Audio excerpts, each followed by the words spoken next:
Alone, these are merely plates, old dishes ready to be thrown away. But Carol Koch So I think that is really good. sees an opportunity to make something beautiful. These are her forever flowers. In the winter. Recycled plates piled together, creating vibrant decorations. At first, these crafts were Koch's hobby. But in February, that changed. They said, we saw things that we don't like. We took some biopsies. And 2 days later, doctors diagnosed Koch with appendix cancer. They told her she had developed the disease 2 years earlier, but only discovered it because she finally felt ill. We get normal CT scans or MRIs or any kinds of tests.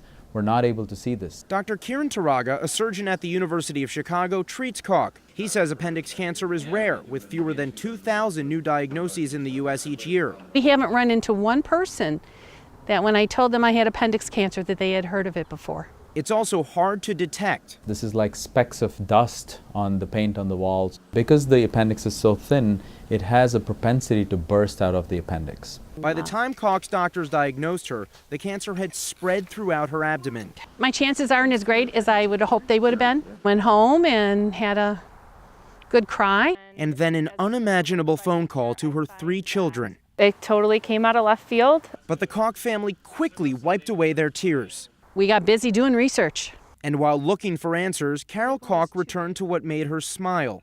These shining flowers twinkling in the sun. Her husband Robert knew the craft project would take her mind off of the vicious disease. I'd find her out here sitting in the garage by herself sometimes, just putting them together.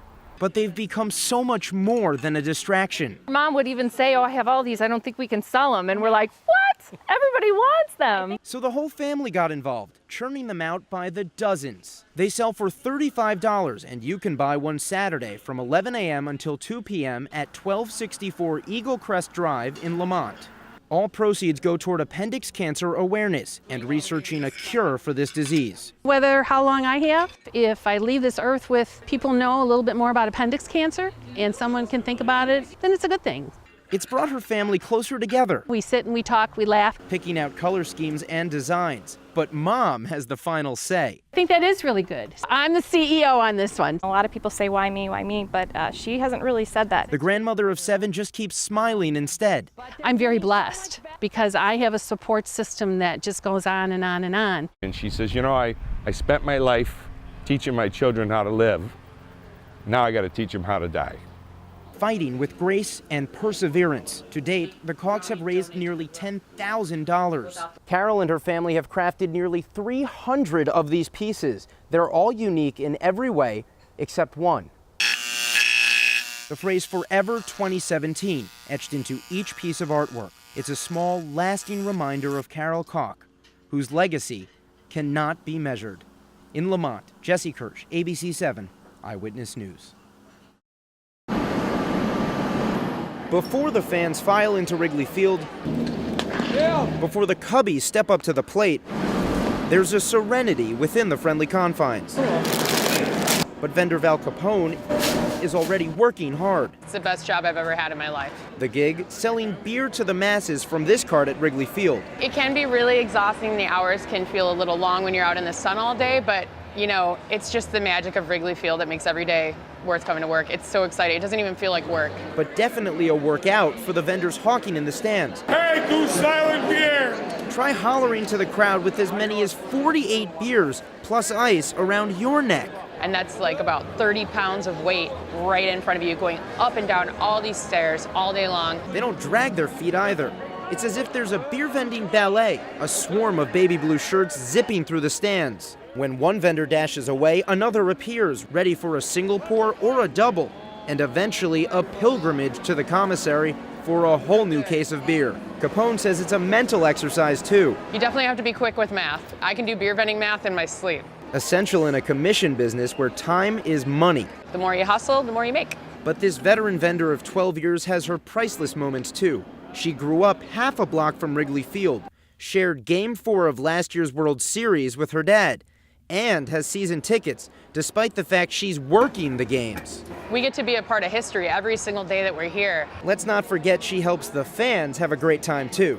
From the friendly confines, Jesse Kirsch, ABC 7 Eyewitness News.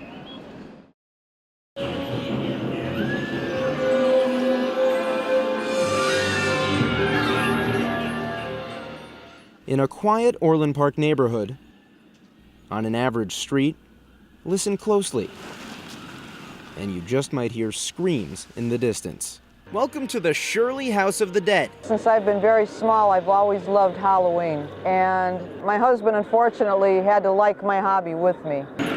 Hobby might be an understatement. Every year, Yvonne and Ralph Shirley redefine Till Death Do Us Part. Skeletons line their home's walkway and corpses shake violently in the yard. Don't forget the animatrons on the lawn, in the air, guarding the door. Then there are the living performers, 10 of them dipping into the afterlife, caged in by a pop-up fence. 2 crypts, a tower, and 2 entranceways. Projections. Yes, projections floating in the windows. More animatrons keeping warm inside. Plus a cemetery on the garage doors, with a few jokes etched in stone. We have laughs, we have scares, we have screams, we have it all here. The Shirleys joke they've even scared a little boy out of his shoes, which, by the way, are available for pickup. They've grown this haunted empire over the past 15 years, welcoming the public to their home and shaking things up each Halloween. This year, the new 9-foot T-Rex with a voracious appetite. There's so much spooky stuff, the Shirleys need a storage unit to hold it year-round. The attention to detail, eye-popping. But why all the hassle? Because I can. That's why. Halloween is still a week away, but the fog is already rolling in here at the Shirley House of the Dead. It's 17404 Deer Creek Drive in Orland Park, Illinois. Bring your friends, or just make some new ones. Jesse Kirsch, ABC 7 Eyewitness News.